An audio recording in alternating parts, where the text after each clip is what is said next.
Humidor shop talk. Humidor shop talk. Get ready. Humidor shop talk. Get ready.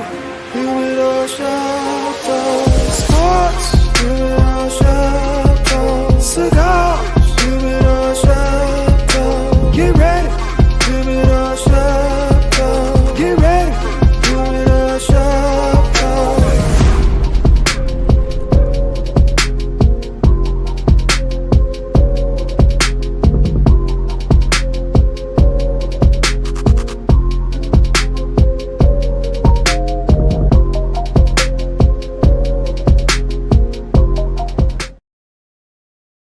Yo, what's up, man? It's your boy, Mr. SmokeFella in the house, man, on this Saturday morning with the Humidor Sports and Cigars by way of Sports Zone, man. Man, we love doing this every week with you guys, giving y'all, sports news with the giggles and shit, So I'm just gonna bring in my boy. It's me and Lefty right now. If y'all want to know Pop, that's me today.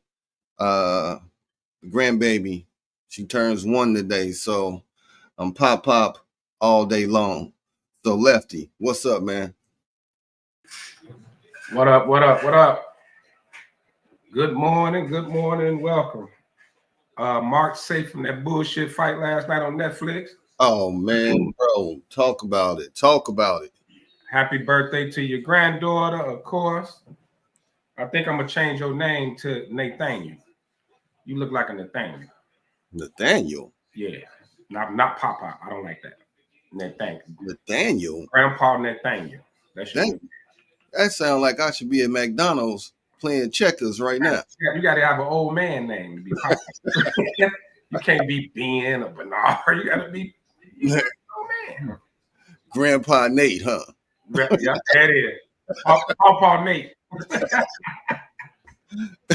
Papa Nate. Hey, sweetie, put 5 sugars and creams in there. hey, we've been saying since high school that's our old man goes. Yeah. Get McDonald's, get our coffee. Get that free coffee in there. That free coffee. Hey, they be playing chess and everything in that motherfucker. And they gets it in McDonald's, baby. There be a whole party in there. I went one day, one old man had a little radio playing. Said, damn, there's a whole party. And Pat'll be over in the corner like. Hey, they be in there telling them old stories about what they used to do. It's just old what you used to do. And you know how they start the story. Hey, back in my day. Mm-hmm. Looking at them little young girls. Right. The boy back in my day, I had one look just like her. Right. One look just like her. It's like it, boy. Back in my day. Mm-hmm. Right. Man, Netflix, count your days if you don't get this fixed, man. This was ridiculous last night. Netflix was ridiculous.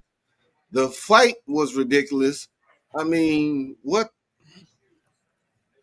Only thing that somewhat saved it, man, was the girls. Like, that fight was amazing. But other than that, man. You talking about the girls boxing or the ring girls with the Diddy oil? Probably both. But the actual fight, I'm telling man, that was the best. And hell, we couldn't see the other fights because of the damn buffering and shit. Yeah. But that was a highway robbery on that girl. Definitely. I don't know if it's to set up another one because I don't know who won. That was their second fight. I couldn't really hear who won the first time they fought. Taylor won. It had to be Taylor won the first one. So she 2-0 in the same fashion. Oh, in the same fashion. But wait. Props to old girl trainer. The cut man. Man, he talked that shit after the fight. Oh yeah, the trainer. Yeah, Sam was with it. He was like, the hell with all this buddy shit. She bogus. She do this to all her fighters. He was going in. He named every fighter, how they look afterwards, and the only thing he didn't say, dead ass. Mm-hmm. Only thing he didn't say. Dude was with it though. I like that though. He was like, nah. Old girl didn't want to say it when they was interviewing her. she was kind of just, she did the PC thing. Right. Got Sam let it ride. We had a hard time this year. We almost started choking up. But if she cried, her eye might have popped out. Man, look at here. We sitting there watching it. We all like, and the shot was like, keep off your right side. She kept trying to put her hair in that cut, man. Like, hey, man, Kyrie came into the studio, man. So we're going to bring in Kyrie. Yeah. Kyrie Loud. Hey, Kyrie, what's up? What's happening? Good morning. How y'all doing? Oh, yeah. Thanks for joining us. Hey, in his voice, you can hear time was had. all I hear was had. All I hear is I was actually up. In his voice. I made the mistake. I sipped my coffee and laid back down. And next thing I know, it was 11:02. But hey, man, I'm here. I heard what y'all said about the fight. Dude did go in. He earned his bread, man. After the fight. He earned his bread. She gonna keep him around. Oh, she better. Most definitely. She gonna keep him around. I don't know if y'all. I didn't hear if y'all talked about the actual fight. No, not yet. Oh, okay. What up, go ahead, man? My bad. What up, Gandy? But yeah, I mean, man, that was that was a brawl. That was a straight up brawl, man. That's the only thing. Oh, can I add this though? Save the show. Can I add this though? No more major things on Netflix. Because wrestling, we got the fight and we was all good. But as the night went on, like we had the preliminaries like on one TV. And as the night went on, we tried to put it on the main TV, which adds to the left TV, if y'all know what I'm talking about. Yeah. But because there was so many people trying to get it, the closer it got to the main event, couldn't nobody get in. Exactly. So if you did that for a Mike Tyson fight, how you putting wrestling on Netflix every Monday for 3 hours? Like, how's that gonna work? Well, so they paid $5 billion for it, so they better get it right. Well, hey man, wrestling fans don't play. We don't play about Monday night. Exactly. So how that's gonna work? Either you need more broadband, or you need, I don't know how they're gonna do that. Yeah, they'll have it fixed. That was a random Friday night. Netflix getting too much money. Yeah, I think that was their first or second live event. They ain't had too many live events. That was their first big thing. They had comedy shows and stuff, but that was their first. They had comedy shows, music concerts, but nothing on this level where that was their first big thing though. Everybody in the hood and bars, businesses, everybody was watching. Cause guess what? That's Iron fucking Mike. Well, I'm sorry, he is now Two-Step Mike. Plastic. You know what, Mike? This is my opinion. I don't know if we've been talking about it, but this is my opinion. I think he could have let it go. I think he was trying to hold on and make it through the fight. Because if he would have just let it go, I think he'd have ran out of gas. So he was on some, you know what I mean? Like he didn't let it go. Like attack. Like Mike was an attacker, man. Like right off the bat, that's what he do. Kev, it's called not being able to. He's 58. Right. I get it. I get it. Your mind, like it's just like that's like us going out and playing with a bunch of D1 college players in basketball. Our mind gonna say one thing, and your body gonna say, in the words of Keita, you a lie. That ain't happening. His mind probably said throw it, but his body was like, nah. That ain't happening. Because his body was like. But I think if he'd have just let it go and attacked, he'd have been dead after 2 rounds. He'd have been dead after 30 seconds. So you can see he was holding on. He got a little shot in. Let's say he got a shot in, and then he didn't attack the shot. He got it in, but he was like, okay, don't hit me back. Don't hit me back. Right. Like, you know what I mean? Like, he didn't let it go, bro. Like, we was like, hit him, Mike. Let it go. Hit him. I'm not a fan of Jake Paul, but he kind of earned my respect last night because he could have wailed on Mike. He could have been all over Mike. Jake Paul the one that held back. Jake held back. Okay, I give y'all that. The little jab, and then he moved back. Yeah, moved to the left. Yeah. He could have won all over Mike because Mike didn't have no mobility. He had no mobility. That's a good point. He kind of caught Mike with something. Mike jumped up and looked at him and did this. He could have kept going too, and he didn't. I agree with that. I agree with that. That's the reason I'm giving Jake Paul some love today, because he could have beat his elder to a pulp. Because Mike he couldn't step left, he couldn't step right. He gave a little bounce, but them fucking knees. Yeah, but if he'd have slapped me the way he did in that press conference, I wouldn't have held shit back. I'd have put his old ass down. Come on, man. That was like wrestling. That was like that was an open hand slap. I'd put his ass down. You don't slap a guy. He stepped on his foot, man. Yeah, he stepped on his foot. And Mike had no shoes on. I respect you more for punching me. Don't slap me. No, I'm a grown man. You don't slap me. So I would have disrespectful. I at least would have hemmed him up one good round. Just let it ride on him for one good round. Then I do agree. He held back too. And like I said, he caught him one time. Mike jumped up and looked at him and then did this. Right. Mike said, "Hey, man." And he could have kept going with it, and he didn't. I agree. That's true. That's true. Let me tell you, they showed all these fucking training video. Mike, on social media training, and he where was all of that? That's what I'm saying. He didn't let it. Because I think if he would have did all that, he'd have been done. Second round, he'd had no more energy whatsoever. Yeah, you talking about? I think his goal was to make it through the fight. What the part they didn't show you in the training clip was the oxygen mask he had on right after, because he was tired. Dude, it is what it is. Do you fit? Man, look, man, we all been there, athlete, whatever. He got a payday, and Mike. The amazing thing is Mike is still got $20 million. Yeah, Mike is still a draw. I mean, but he ain't hurting for no bread either. He wasn't hurt. But he got $20 million out of that. Yeah, but he could have really got hurt. Like if Jake Paul wanted to be an asshole, Jake Paul could have really hurt him. I was gonna say them Paul boys is athletes. I know people think they clowns because they social media cats. Them boys is athletes. Jake Paul pressed 500 like it was nothing. Like your boy was there, the wrestling dude. Yeah, Logan Paul. We watch wrestling. You seen him? Like them boys are athletes, man. Like they the real deal. And I don't think that he could beat like Canelo or nobody. But I mean, he'll never fight. He'll never fight that caliber.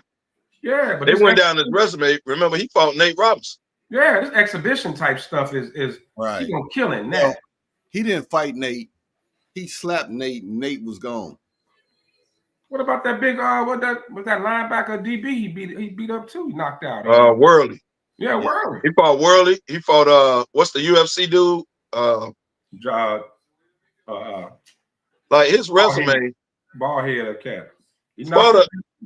You do understand. Give my respect. Go fight a real boxer, bro.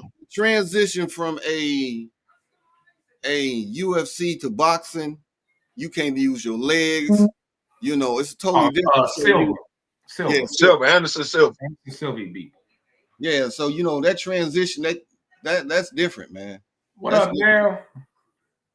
Yeah, it's all that. Yeah, typically that don't work out, but Silva was known as a more of a puncher though. Silva was never a grappler. Yeah, but he was a UFC dude, man. Yeah, UFC dude. Go fight a fighter. Bro. Yeah, if he fight Canelo, go fight a fighter. Let's not jump him to Canelo. He's a money grab though. He'll never fight Canelo. You know that. Dude, that's a money grab. If he fought Canelo right now, it'll be paper on the line. Listen, if he fought Canelo right now, we'll never see him again. What I want Jake Paul to do, he's gonna walk away with about 20 more million. No, he's gonna get paid. He got 40 for that. The fact that he got 40, Tyson got 20. Everything is about this is about money. What I need you to do is step on the pro circuit and fight your way at that weight class. And he don't do that. I know he don't do that. He ain't gonna do that. He don't do that. Damn, you know he gonna line up another dude that is either over the hill, got a name, UFC dude, Chad Ochocinco, or somebody like that. He ain't gonna go into the boxing world and fight a real I love boxer. to see him whoop He don't Chad. do that. Yeah, I love to see him beat the hell out of Chad. I would love to see him whoop Chad. I love to see him whoop Chad. I meant to speaking of that, because even Roy Jones had kind of mentioned it, like this the state of boxing. I put a video on the Humidor Sports group. I meant to ask Sean to grab it before we jumped on air. And if y'all agree or disagree with what Roy Jones said about how he kind of, in so many words, said Floyd ruined boxing. Right? He made a great point of how he turned it into a business, and then cats kind of picking their fights and protecting their records and things like that. But it was really a great, like what he was saying made a lot of sense, and why boxing is kind of where it is now. The fact that fight had more views than the last couple of heavyweight fights is crazy. Yeah. Well, a 58-year-old man against a 27-year-old dude. I love Roy, but there was a time Roy was picking his fights too. Right. No, Roy never just picked his fights. Yes, he did. He did.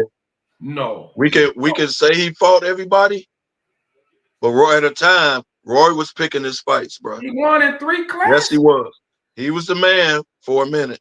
Roy won in three weight classes. Come on, man. I got it. And that's gonna go down in the record book. But you gotta admit, there was a time Roy was picking his fights. Well, guess what? He had the power to do it.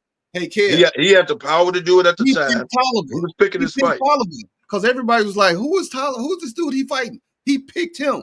But and I love Roy. I got nothing against Roy. I love Roy. Dude, and Tyler laid hands on him. Don't do that, Roy. Because there was a time where you was the man and you were picking your fights. Yes, you lost both of them, Lefty. I totally disagree with that. Roy fought. Bro, think back. Roy fought Hopkins. That's before Hopkins got hot. Okay, you talking the big name fights, Lefty. Don't we not talking the big name fights, bro. Some of these I'm not talking about his obvious fights. Where he doing the rope-a-dope, come on, man. He was that good. Roy was that Roy, good. hey, I love Roy.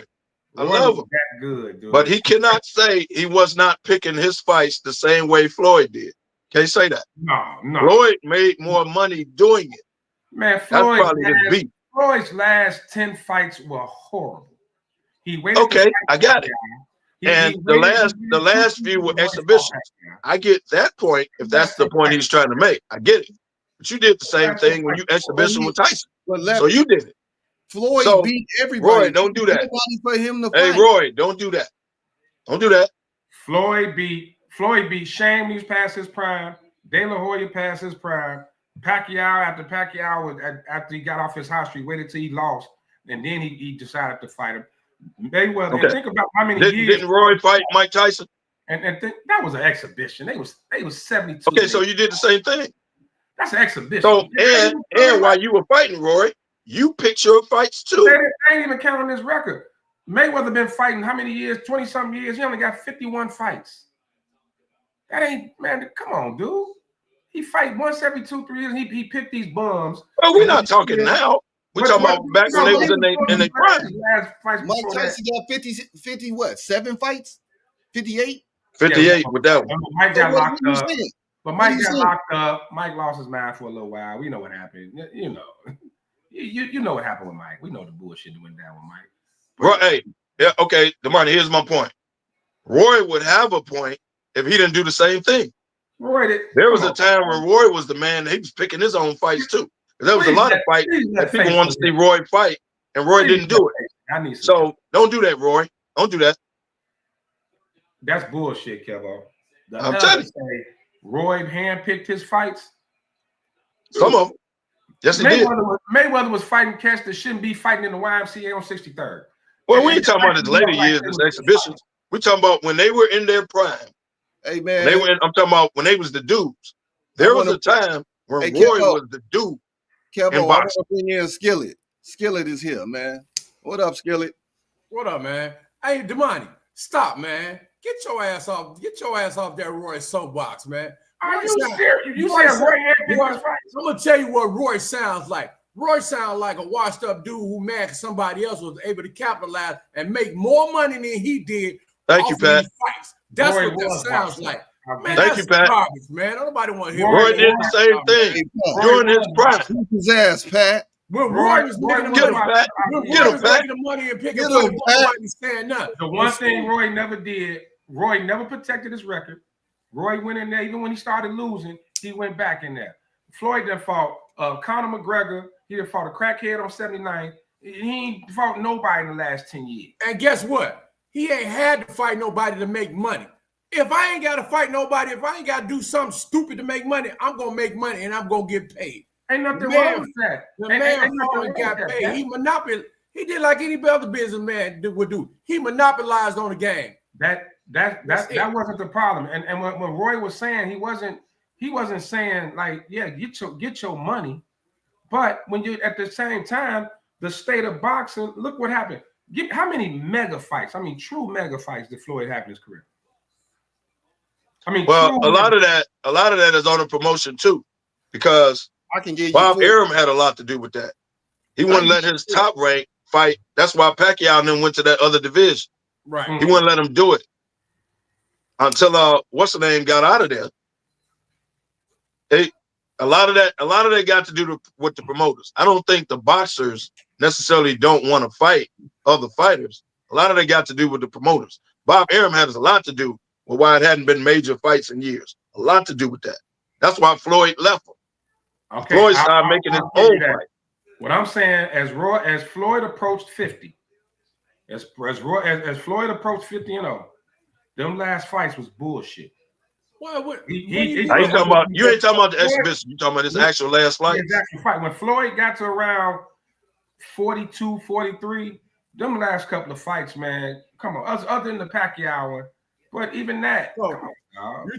You're talking about the age fighter who is clearly on his way out the door. It's called monopolize on the opportunity instead of going out here and getting yourself like Roy did. Anyway. Like Roy did. You're gonna get paid win or lose. But so why go out? So you say you're gonna get paid win or lose. So why be a dummy and go out losing? Why not go out winning on top? Who cares about what somebody else think? I wish I would go in there and get my ass beat just because I want to save my reputation or don't want nobody saying nothing about me. Who said he's gonna get his ass beat? Who said he wasn't? Who said he's gonna get his ass beat? But don't go out there. Don't go out there fighting cats in a cigar shop just to get to 50-0. Like what you're not admitting is Roy may have a point overall boxing. He may have a point because that's how fighters make money now. Mm-hmm. Roy did the same thing, man. That's what you're not admitting. See, Roy picked his fights at the end too. Roy picked his fights when he was the man. Knocked out 5 times and knocked. Well, that was tough. Completely out. That was tough. That was at the end. That was tough. But I'm saying Roy picked his fights. But he still he's coming off as if he didn't. He did. You still can't blame the state of boxing on one man like that, bro. I mean, you got to look at the overall boxing. Floyd took it to another level on how to make money his damn self. That's what they mad. Heavyweight boxing wasn't entertainment for years. Wasn't entertaining for years. It was nobody out there fighting. It was garbage. We wasn't even watching heavyweight fights. Right. But I'm saying, like, don't get me wrong. Floyd earned to get to that point. Yes. But I'm saying all the greats, Ali, Tyson, regardless, Roy, at the end, they still fought. And they still went in. Let's say you don't like y'all tell me. It ain't that. No, I get Floyd his props. Floyd get paper. Floyd know how to get money. But what happens when you start doing that, now people want to follow in your footsteps. So we're not getting the fights. You know what I'm saying? Like we had. I'm like Triple G and Canelo, those 3 fights. That's what you do. You go in there, Canelo fight any and everybody. He don't care who, what, where, when, and why. Okay. Canelo, like, put it up, let's go. As long as he can get to the weight, he gonna fight. Okay. And Floyd didn't do that at the end. You can't tell me Floyd. Okay.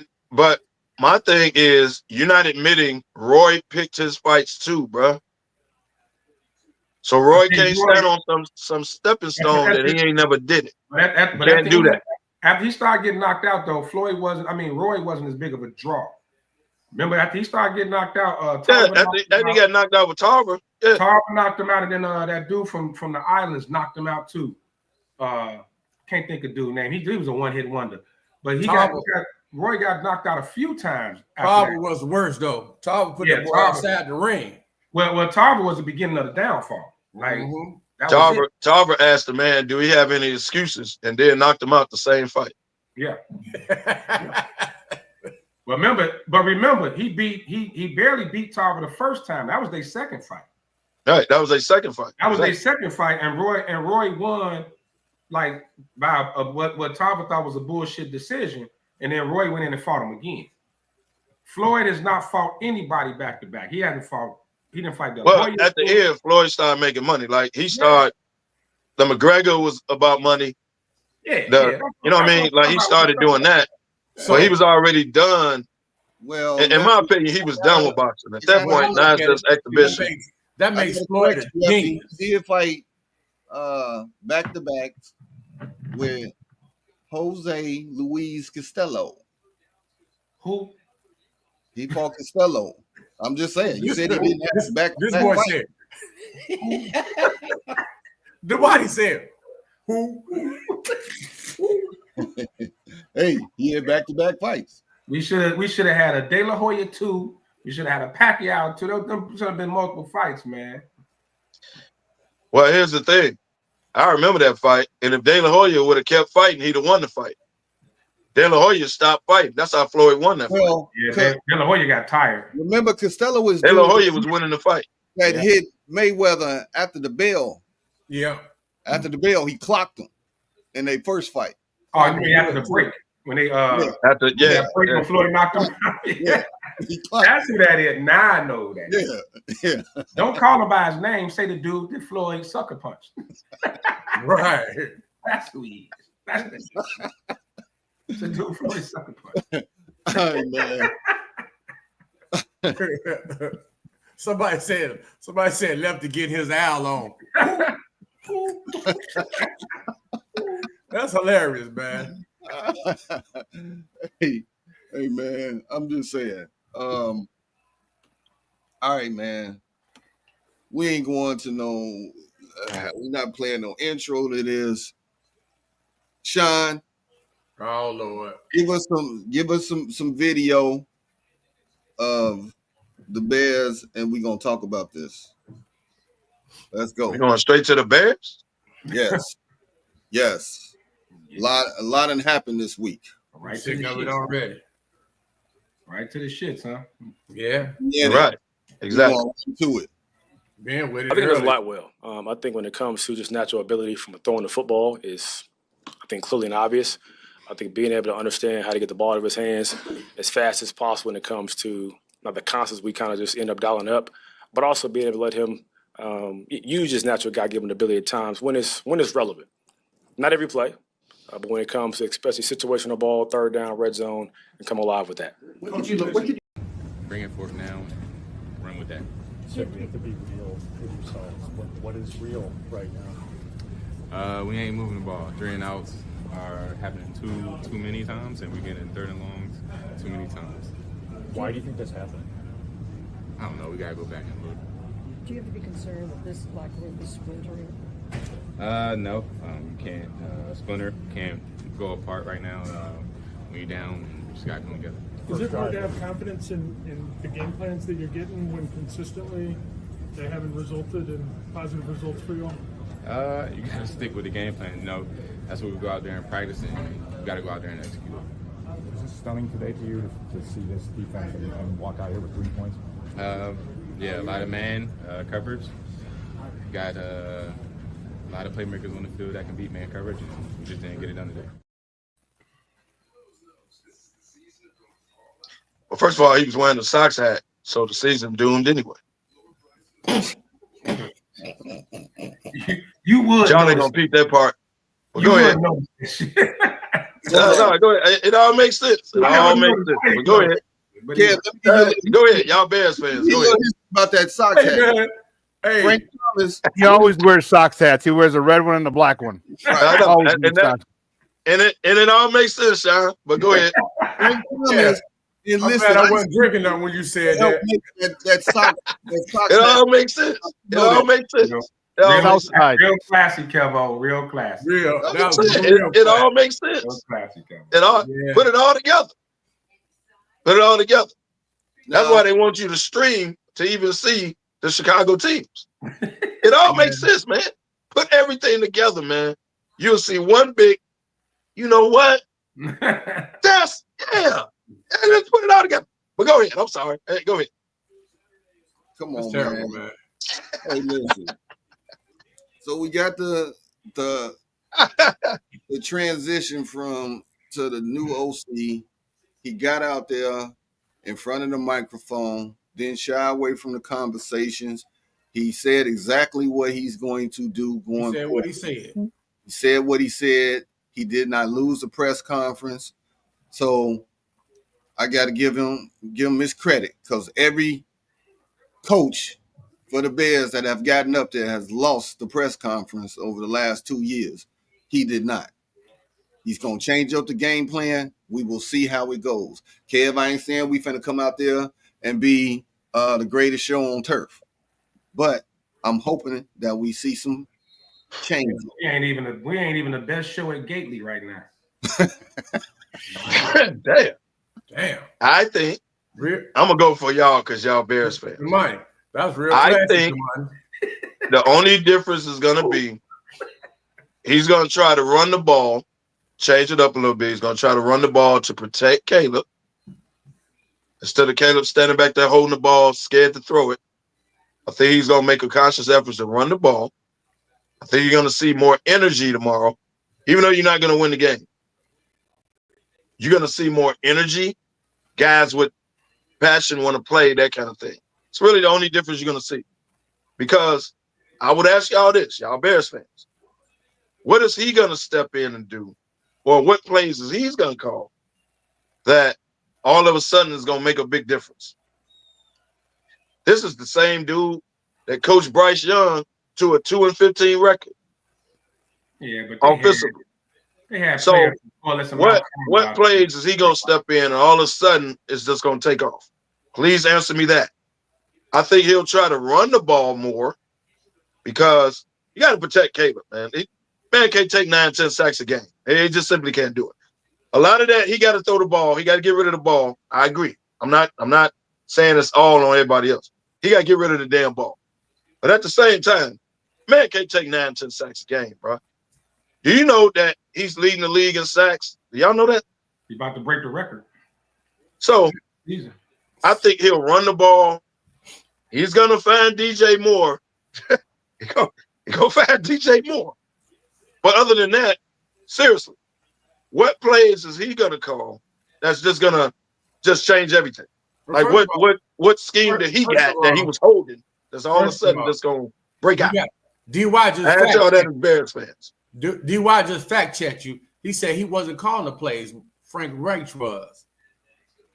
So he wasn't calling the plays. Yeah, he was a coordinator, but Reich was calling the plays. Yeah. Right. Okay. So now he's the offensive coordinator. He called the last couple. It was like Nagy did in Kansas City. He called the last couple, but Frank Reich called the majority of them. See? Okay. He was offensive coordinator though, right? Right. So what from what I think he's going to do. So that means he wasn't calling plays down there, and he wasn't calling plays here. And all of a sudden, he's calling plays. So again, I ask my question: what is he going to step in and call? That's going to just change everything. Damani can answer this question. Well, I think first thing you got to do is take away some of his ability to audible. Take away limit those 5-step drops because you don't have a line that can block him. I think that's what he was talking about when he was saying getting the ball out quicker. So you'll probably see more 3-step drops, more like getting the ball out. So the 5-step drops when your line can't block, it makes sense. It was almost like what Mike Martz did with Cutler, right? Martz was known for getting quarterbacks killed, and that's kind of the route that Waldron was heading. With Caleb, you see it isn't working. You stop calling those 5-step drops and treat him like a rookie quarterback. I think everybody kind of got caught up in the generational thing. They went out and they treated this man like he'd been in the league 4 or 5 years. And at the end of the day, he wasn't ready for that. Like Kingsbury, like what Jaden Daniels and Bo Nixon run is a limited playbook. There's limit reads, like a 1-2 read offense. They don't run this kind of a upper level type offense. Complex. Yeah, right. That type of offense where you got to go through your progressions. Man. Thank you, sir. You did pay attention a little bit in school. But so he didn't, like, you got Caleb running plays like he'd been in the league 4 or 5 years. And they didn't treat him like a rookie. They gave him the playbook back in February. I think another mistake they made, as much as I like Tyson Bagent, not having a veteran in that quarterback room with him is big as well. I think that's huge. And I love Tyson. The biggest thing. That's huge. Yeah, not having a veteran in there that can count on the sideline. You notice when he was coming off the field, Caleb's sitting by himself. Nobody over there, talking to him. Hey, that's what like veteran. He ain't got a bet. And that last game we seen that, me and Damani looked at each other like, why they got this boy over here by himself looking depleted? And no veterans went over there and said, hey, pick your head up, rookies. Ain't nobody over there. I'm going to move on from this. But to answer Gandy's question, when Kev talk, he makes me want to drink. Hey, but as Damani said, man, I just talk facts, man. I was listening to a lot of things they were saying earlier this week, and it made a lot of sense, man. Dial the play caller back. Get you 15 plays, which this man can complete. Run the ball. I think you're going to see the tight ends play a bigger picture this week. I think they're going to play a bigger picture this week. And I think you're going to see, unfortunately, because it don't always work, I think you're going to see a lot of more screens this week too, man, to try to open things up. Because Kev asked the question, what is he going to do different? You just gave him some answers. The tight ends, missing. Run game, missing. Short, quick passes, missing.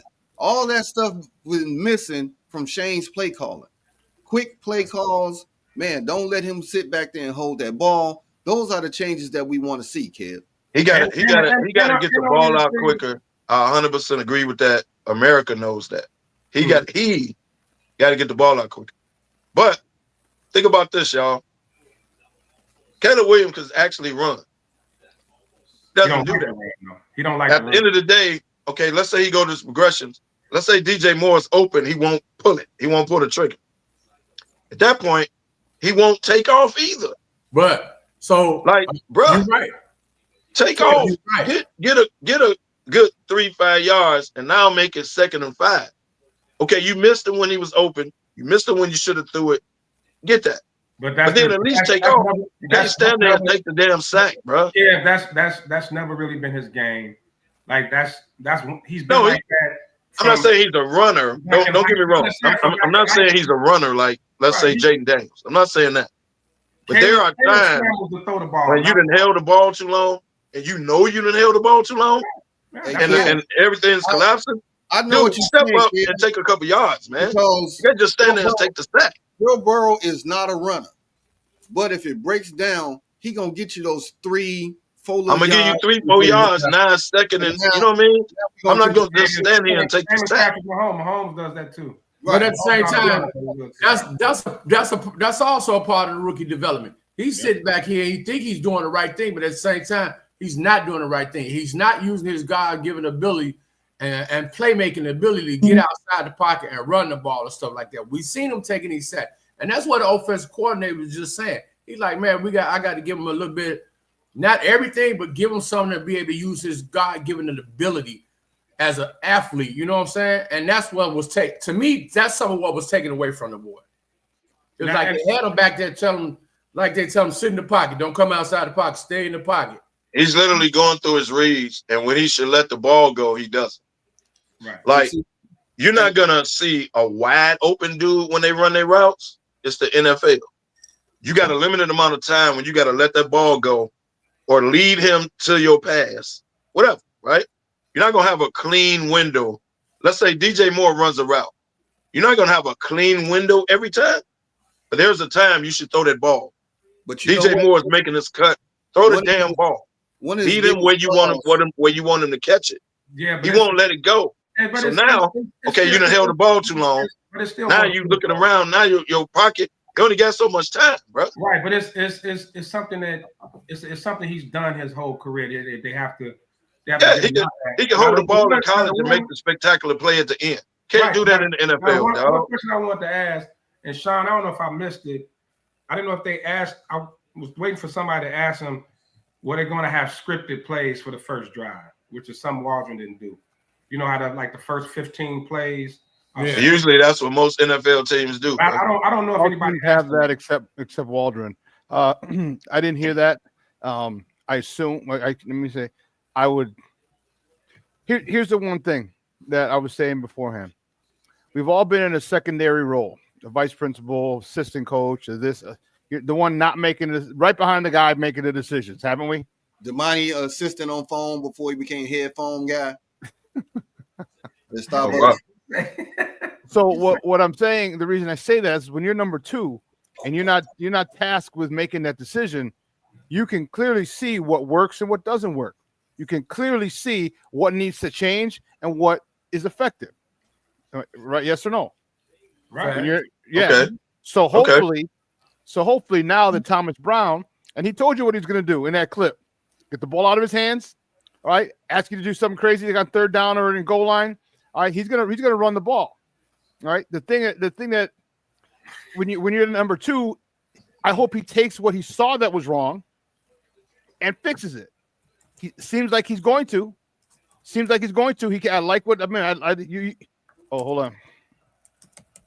Well, and Sean, and like we said before, everything he said, I like. In fact, he's going to I hope what he does is what he says he's going to do. And he's calling completely different. Get the ball out of his hands. And one thing, here's the biggest problem that people don't realize, and this is really getting football-y on you. The routes were not married to the drop.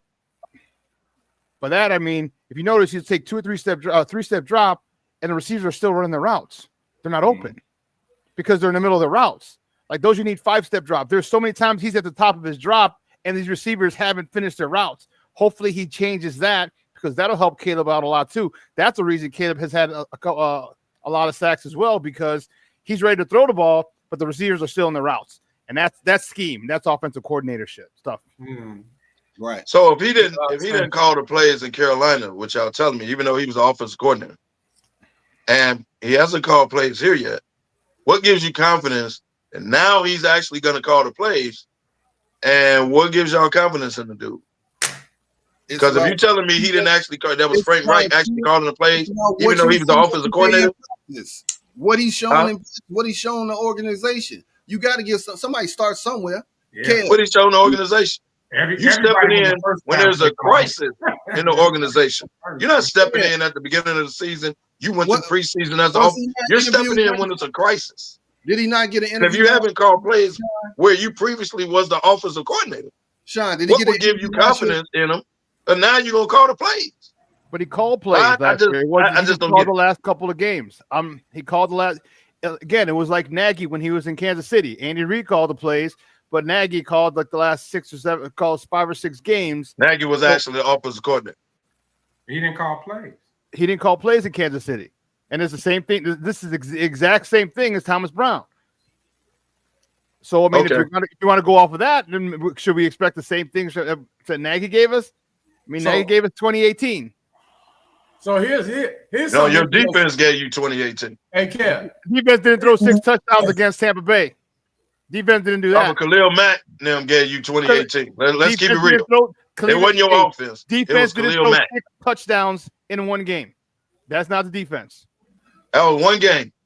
I agree. Your defense gave you 2018. Let's be real. We all know when Kev talk about the Bears, he is always a glass half empty dude.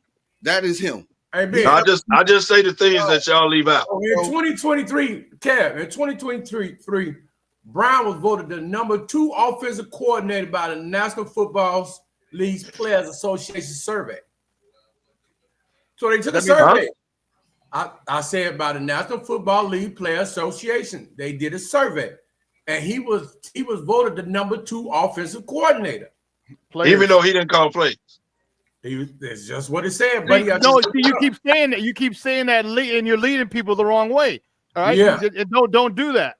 He did call plays. Right, you just said no. What we said was he called the a limited amount of plays. He didn't call plays all year, just like Nagy. He called like the last 5 or 6 games or something like that.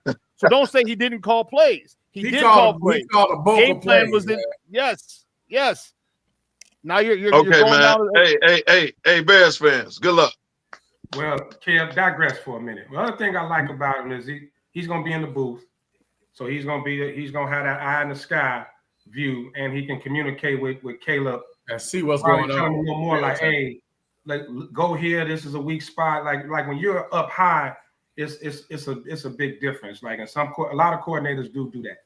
Like people like Fangio calls defense from upstairs.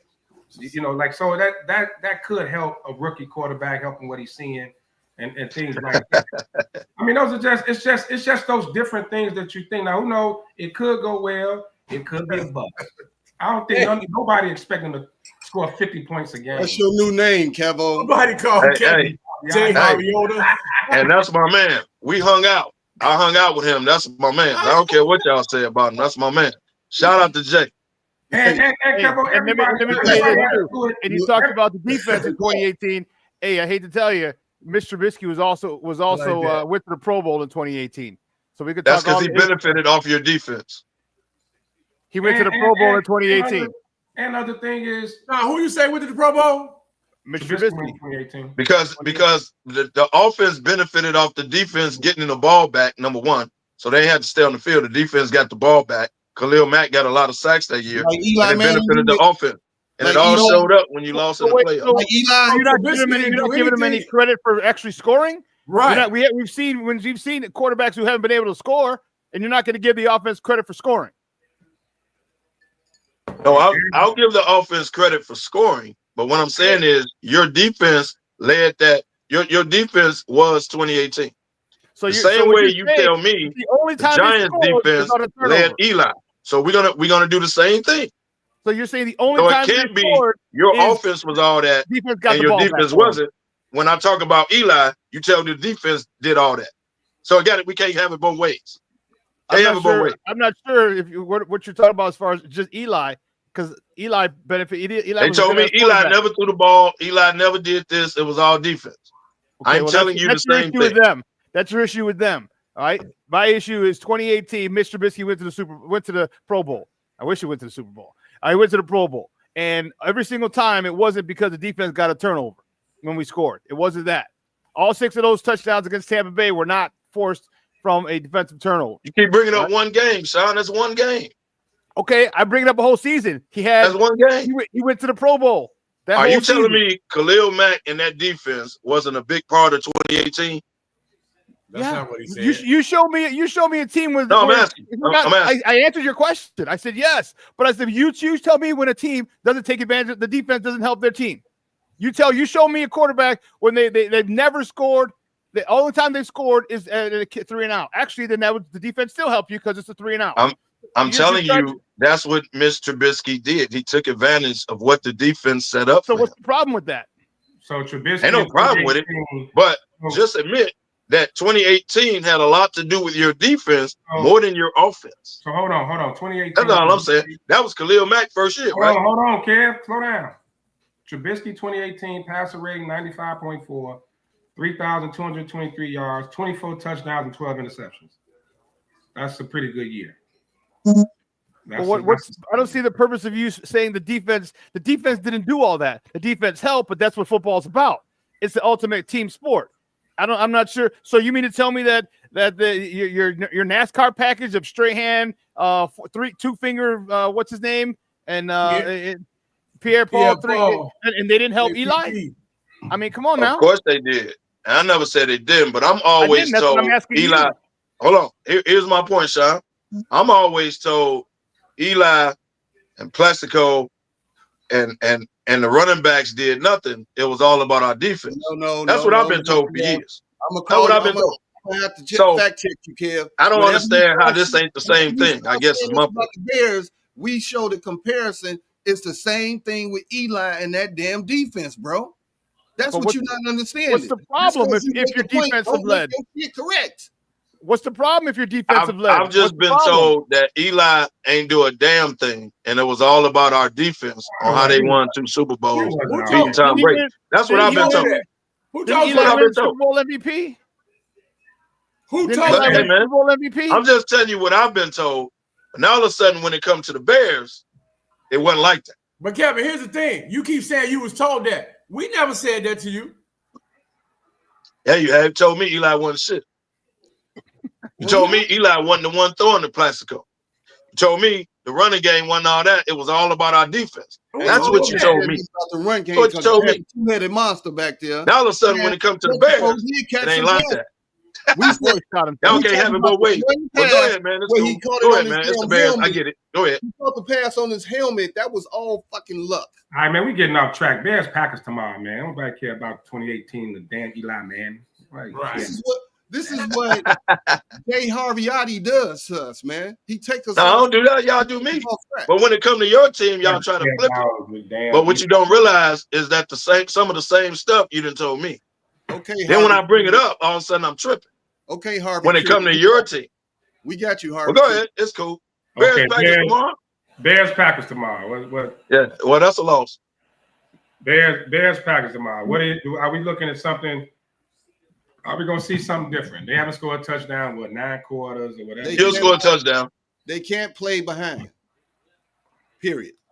My biggest concern is Josh Jacobs, especially with Billings out and oh man, prayers to Jaquan Brisker too, man. His career may be over. His career may be done, man.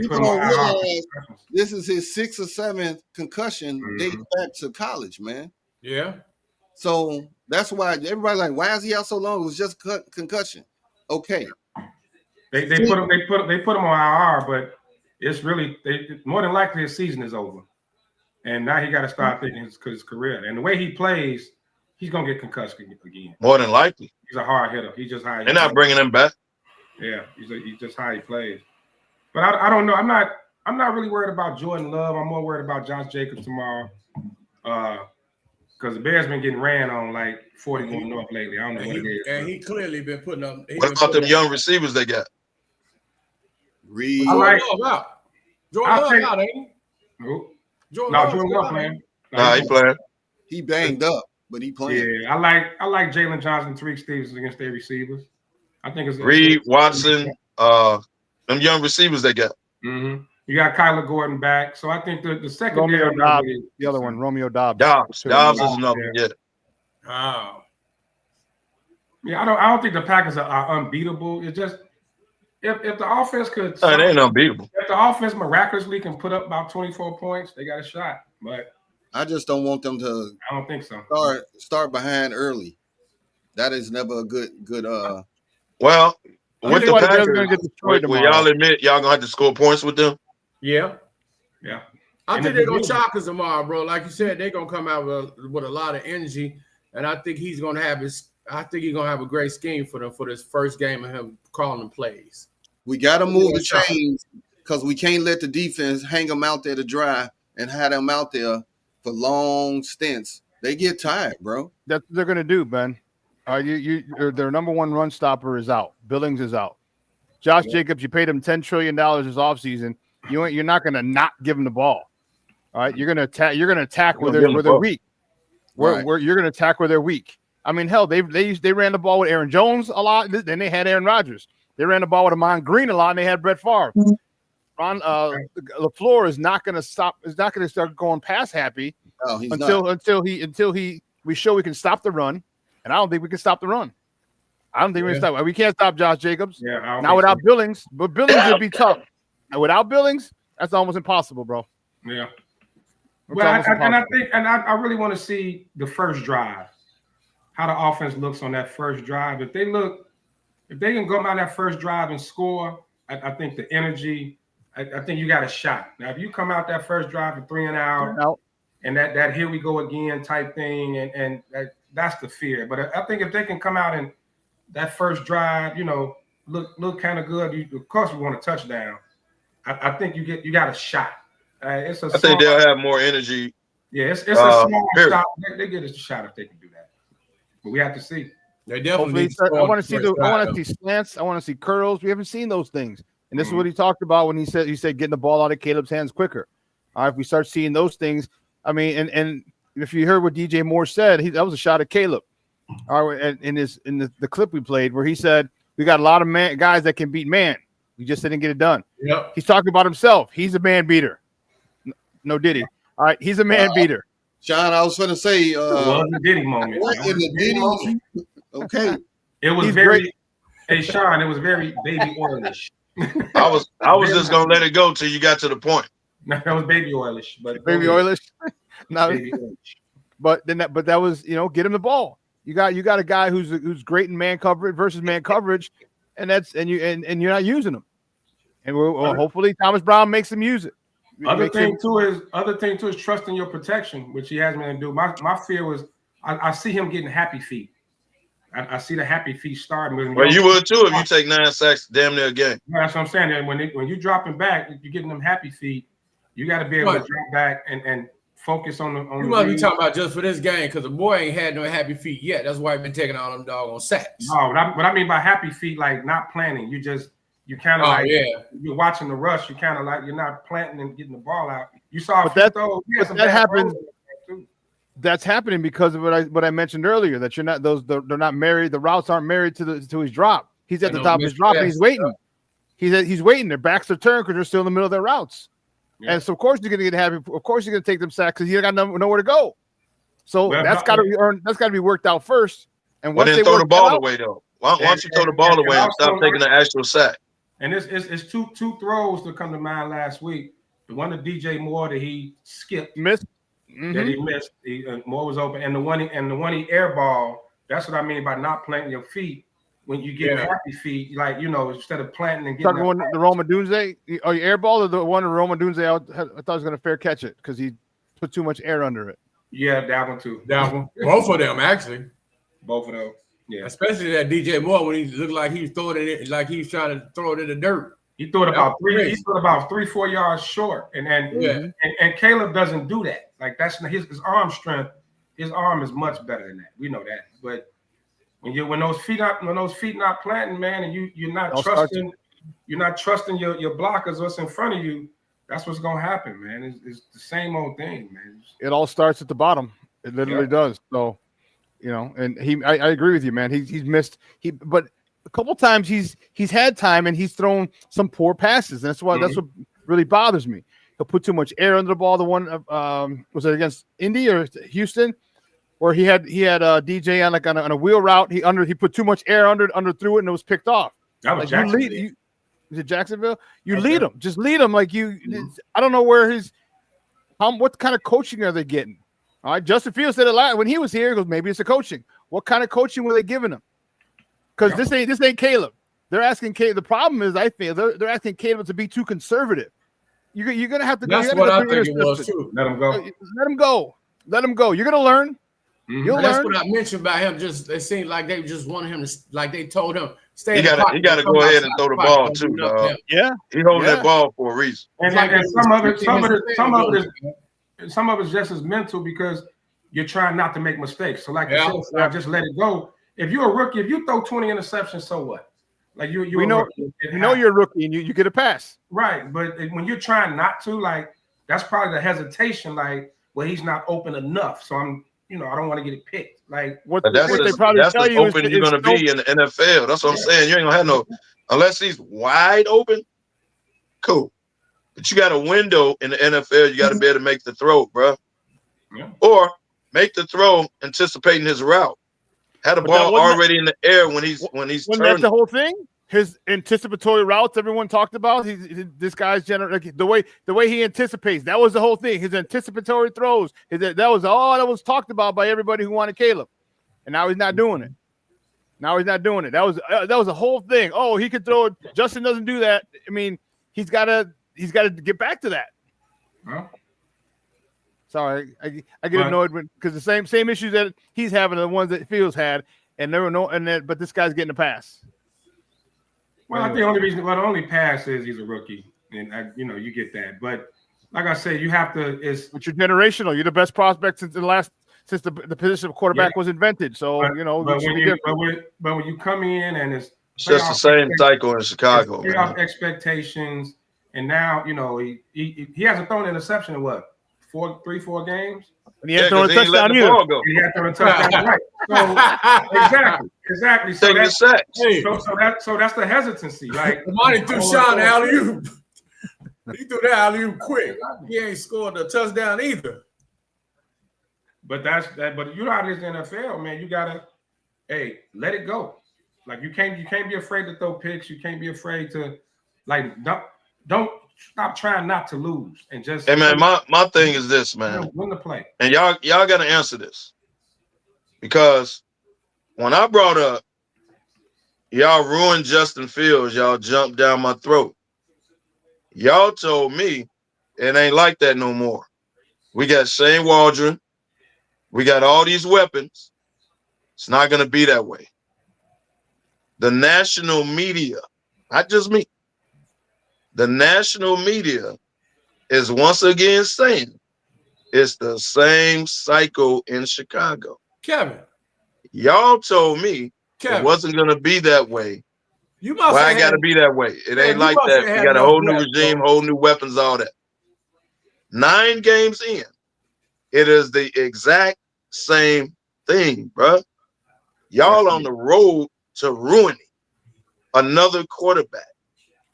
Well, that's hard. That's hard to say after 9. No, it's not. No, it's not. It's the same path. You're going on the same path. You're gonna fire Eberflus, which I told y'all you should have fired him last year, because you're gonna bring in a new quarterback. Bring in a new quarterback with an offensive coach. Said you should have fired him last year. You didn't.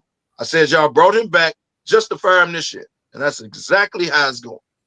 Well, y'all know Eberflus. One thing we know for sure. So now you're gonna bring in another coordinator, another offensive. Well, hopefully the offensive coach first. One thing we know for sure is that the Bears wasn't gonna pay him for 3 years.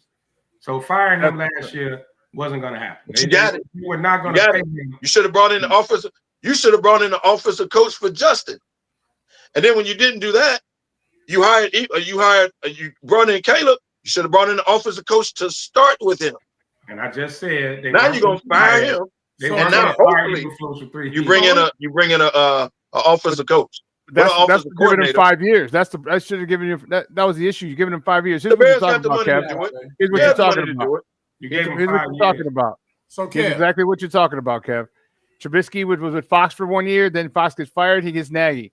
All right. Then you get rid of Mitch. They have Justin. They draft Justin. He's with Nagy for 1 year. Nagy gets fired. He gets Eberflus. All right.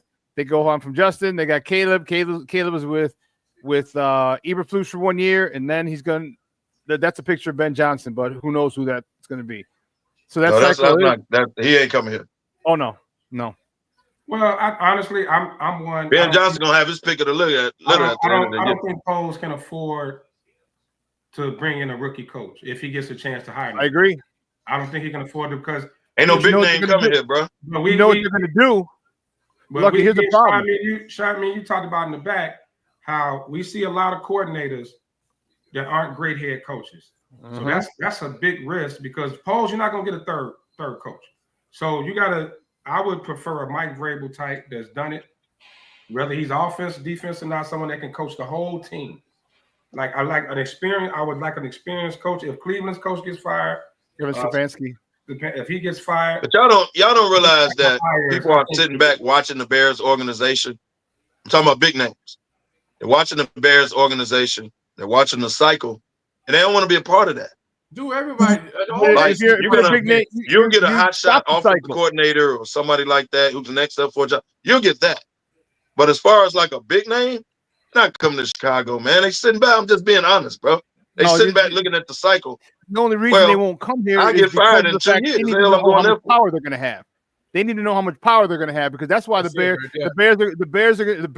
the White Sox, they do the same thing. They want to get young coaches that they can manipulate. Young coaches, because for whatever reason, these general managers. That's why you ain't gonna get a big name. You just made my point. They seem to want all the power, all the glory, all the They want to be the special children. All right. Remember back in the day, it was always the head coaches. No one knew who general managers were. No one knew who they were. It was all the head coaches. Now it's shifted from general managers want to be the most important, the most talked about person in the organization. And there's talk about Belichick probably coming here. There's no way that Ryan Poles is gonna hire someone who's gonna demand that much respect and have that much clout over him. they're jealous. It's literally jealousy, and that's the problem. Personnel control. Yes, and Poles ain't giving it to him. And then and Vrabel might want the same thing, and that's probably why we won't give Vrabel. That's why we're going to get the next new young hot head coach, and then we complain about, well, this coach can't do this, this coach can't do that. What did we talk about earlier? Making a decision when you're number 2, when you're in a coordinator and you're watching the head coaches make a decision, it's crystal clear what you should do. When you're making that decision, it ain't so crystal clear. It's a lot different when that spotlight is on you. And they're putting new guys. They're happy to put new coordinators in that role. Nagy, now Eberflus. They got to learn too. They got to grow too, and they're growing at the expense of this team, at the expense of the quarterbacks, in Trubisky, and Williams, and they're doing that at the expense of the city because they're losing fans big time. They still got a big base, but man, people are pissed at this. Well, but I mean, think of it like this too. I mean, I don't think coaches just aren't going to come here, whatever it is. But because Nagy was the hot thing when they hired him. Yep. Like Nagy was the top guy out there. He came here. Guys will come here, especially if they really feel like Caleb. They got their quarterback in place, right? You feel like Caleb's the guy. If a coach out there feels good about Caleb and you got that guy in place, you're going to want to come here because that's always one of the biggest issues is the quarterback position. So it depends on if Caleb ends the season, on the kind of upward, doing better than what he's doing, and they feel like they can come in, okay, I got my quarterback, I got some weapons around me, we do got some personnel. Let's see if I can probably be the one to come in here and get it done. The one thing about this city is if you win here, you're a god. You're a god. Dick is still eating off 85. Still eating off 85. And the players. That's the problem. The organization is still living off 85. That's the problem. You'll get a hot shot coordinator. But you're not getting Vrabel. You're not getting the top coach.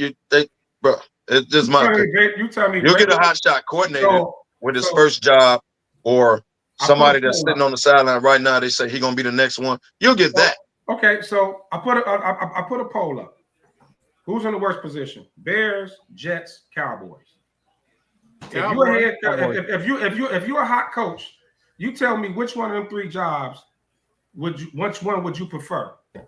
Not just as a Bears fan, I'll take the Bears job. I don't want to work for Jerry Jones. You don't want to go to the Jets when Aaron Rodgers got control of everything at 40 years old, is ruining the franchise. I think Aaron Rodgers out of there, man. I think he's gonna retire. So at the end of the day, so which out of those 3 jobs is probably gonna be open? Which one is the better job? But you have to also understand. I'll answer your question. Dallas, hell no. hell no. Quarterback making $60 million. Hamstrung by the cap. Got to deal with down there with Jerry Jones. I would have to say the Jets. But that's because of Jerry Jones. So that don't nobody want the Dallas job. But you have to understand that. You got to understand why it's not just going out there coaching. There's the political factor that you got to deal with too. And that's why no one wants this Bears job, because they know they got to deal with the McCaskies and a young GM. And if you're a veteran, that's why, Kevin, if you're a veteran, man, you think you're going to want to listen to a young guy who thinks he knows everything? Look at all the missed free agent signings. Look at the shitty drafts he's had. And you imagine him and Bill Belichick going at it, or him and Mike Vrabel going at it. I want a lineman. No, I want a punter. I want a lineman. No, I want a punter. I want a lineman. I want a punter. And then he takes a punter. And I'm not saying that the punter's not good. I'm not saying the punter hasn't saved our ass, but we could have used an offensive lineman a lot more than we could have used a punter. But just like Joe said, Aaron said he running it back, right? Aaron said he running it back. The organization ain't said that yet. You don't have to bring him back. Said it. You don't have to bring him back. Aaron said that. But then if you don't, they already went off what Aaron been saying. But look what he had. Here's that situation. You don't bring Aaron back. You don't have a quarterback in New York. No. You don't know what out there in free agency. So you're gonna bring him back. You're gonna bring back a 41-year-old dude that's out there looking like 40 and 41. I'm saying when it comes to, they're gonna force him to either retire or goodbye. What I'm saying, not bringing him back. When you're looking at the options, you're saying no one takes take the Bears job. I think if you go between the Cowboys, I'm saying a big name. I didn't say nobody. I'm saying you're not getting a big name in Chicago because of your track record. Okay, hold on. Let me finish. Even a big name, Jets, Jets, no quarterbacks. Quarterback situation screwed. Aaron's old. If you get rid of him, you have no quarterback, right? Cowboys, Dak making 60. You got to deal with Jerry Jones. It's a bunch of mess going on. Carolina has no talent. There's no talent there at all. It's just nothing. They pretty much don't have a quarterback. They ruined Bryce Young. He's done, right? So what other job may be open? Maybe Jacksonville. And Trevor Lawrence has been underperforming. Jacksonville is going to come open, yes. So Jacksonville will be open, but Trevor's making $55 million. That's a cap eater. You got a rookie on a rookie quarterback. But you ain't got you the new coach. You ain't got no control what the hell going on. Like they paid the quarterback. The point is, you said no one would want this job because of this, because of that. Because I'm saying, look at the situations that's going to be out there. What's the better situation? The Jets, because you can always get rid of Aaron Rodgers. You can cut him. It ain't the Bears. If you're making a case for the Bears to be the best situation, sounds like that's what you're doing. I disagree. What if the Jets went and got Justin Fields? And now he's got his old boy. They're gonna force Rodgers to either retire or eat the money or something. Like he's not. He can say you don't got to pay Justin a lot. But hey, man, we tried it your way, bro. We tried it. But what happened? Look what happened in Minnesota. Look what happened in Minnesota. Has that owner's ear. He has that owner's ear. That's how he fired Robert Saleh. If they bring Rodgers back, then the owner is that owner's ear. He's not forcing Aaron Rodgers out. He's a fool. Yeah, I'm still lucky. I would take the Jets job because of look at what Minnesota did. Look at what Minnesota's did. All right, they brought in they go Kirk Cousins go and they got Sam Darnold. Who'd have thunk Sam Darnold? Who'd have thunk it? Sam Darnold playing like this. You can go get another young quarterback, a la Justin Fields or a la who else? Just another guy. I can't. Anyway, you go get another young quarterback. You got to stud defense in New York with the Jets. Okay. You got tons. You got Bryce in the backfield. You got Garrett Wilson out there. You got people. You got what's his name? The wide receiver from Green Bay, Devontae Adams. You got people up there. You got a lot of talent. You got a lot of talent there in New York.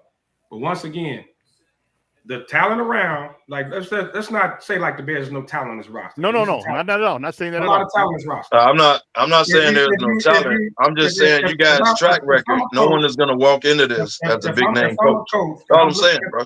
I'm looking at the rosters. I'm looking at the contract situations. I'm looking at the cap space. I'm looking at all this draft picks, everything, and I got my young quarterback in place on a rookie contract. I think that looks better to me coming in than going to one of those other unknown situations with the Jets, the situation with the Cowboys. Carolina's a mess. There's no talent there. It's a lot of other places that's a mess. The Bears are on the focal point right now in the media, of course, because of the number one overall pick and expectations. But it's not a bad job.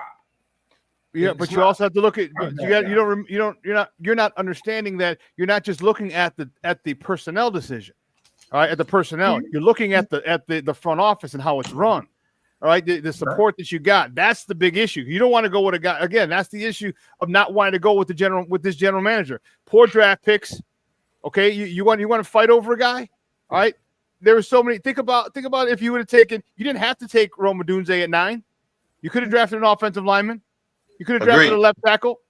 Agreed. Okay, you didn't have to take a punter with the 4th round pick. You could have drafted another offensive lineman. Agreed. These are all things, and you didn't. And he's going for luxury picks when you're going for necessity picks, and that's the issue. And that's where a veteran head coach is not going to want to fight his GM on those. And again, like John Fox, like I didn't know we were taking such and such. He wanted Watson. Fox. We're taking.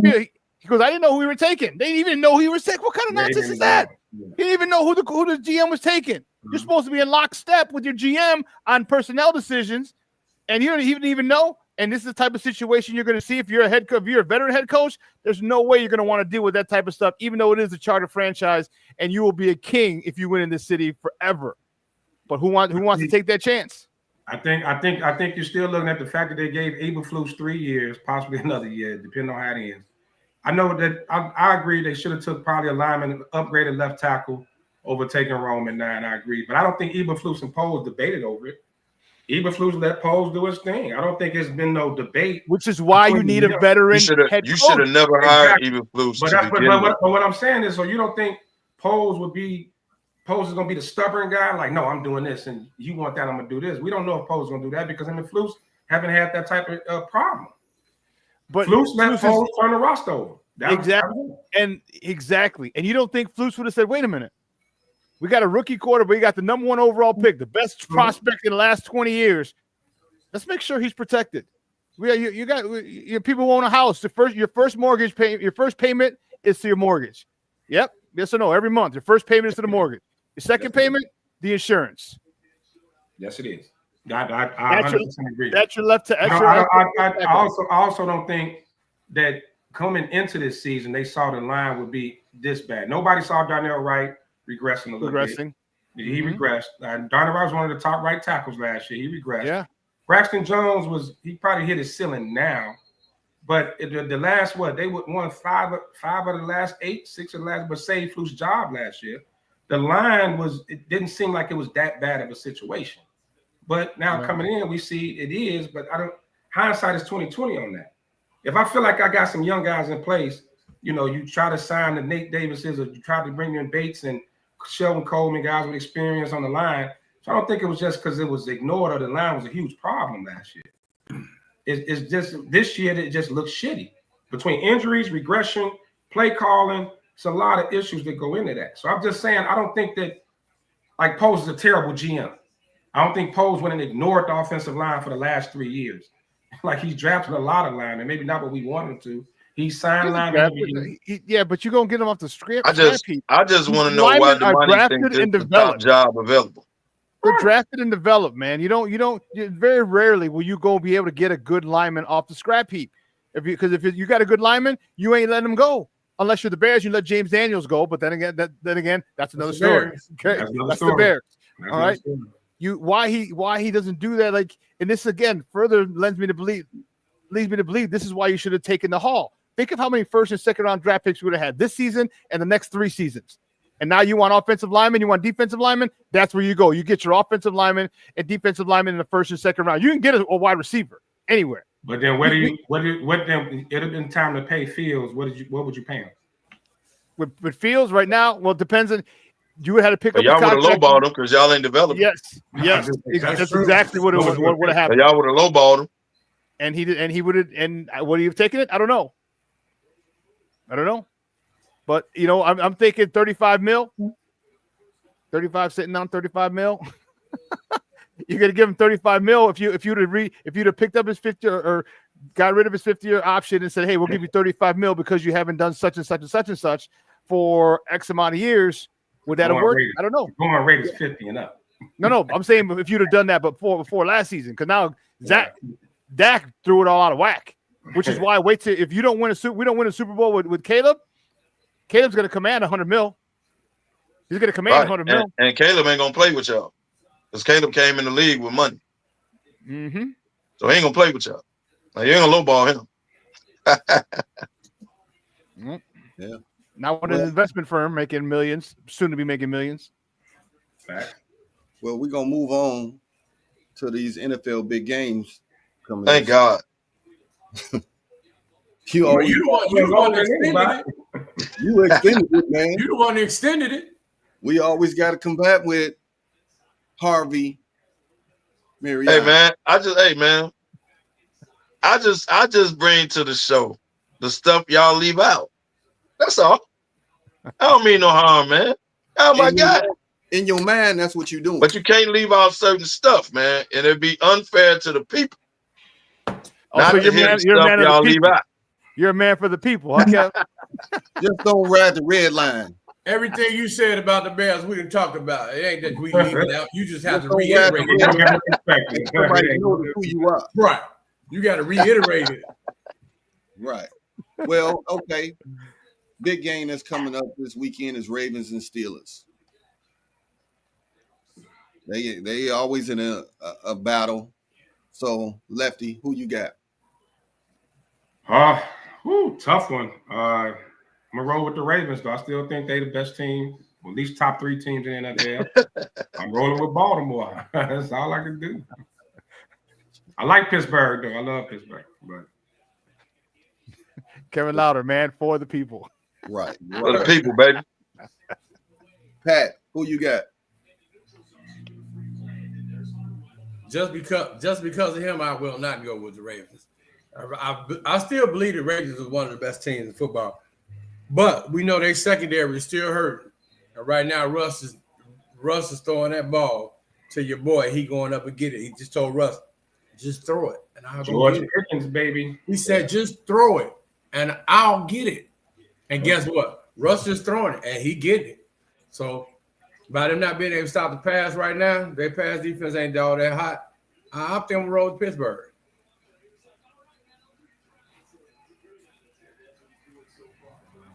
I'm gonna go with Baltimore, even though it's a rivalry game. I wouldn't be shocked if Pittsburgh won it. But I'm gonna go with Baltimore, man. I think Baltimore is an overall better team. I think Pittsburgh is hot with the addition of Wilson, but Wilson ain't Lamar. So I gotta go with Baltimore, dog. Gotta go with Baltimore. Okay. All right. Seahawks, 49ers. 49ers are starting to, well, they got a little bit healthy by getting CMC back. Pat, who you got? Seahawks, 49ers. I'm gonna go with 49ers. I think they getting a little they starting to get a little healthy again, so I'm gonna go with the 49ers for now. And they two unknown receivers, what, Jennings and Pierre Solly? The one that got shot. Yeah, Dude, they got shot. Yeah, and they playing good too. Playing good. Well, they getting a chance to get the ball. Yeah. He got shot at the party or something, didn't he? Coming out of somewhere. I know, it was the beginning of preseason. Preseason. Yeah. I don't know. Straight through the chest. Right. I'll take the 49ers. I think the 49ers are picking it back up. They getting healthy at the right time.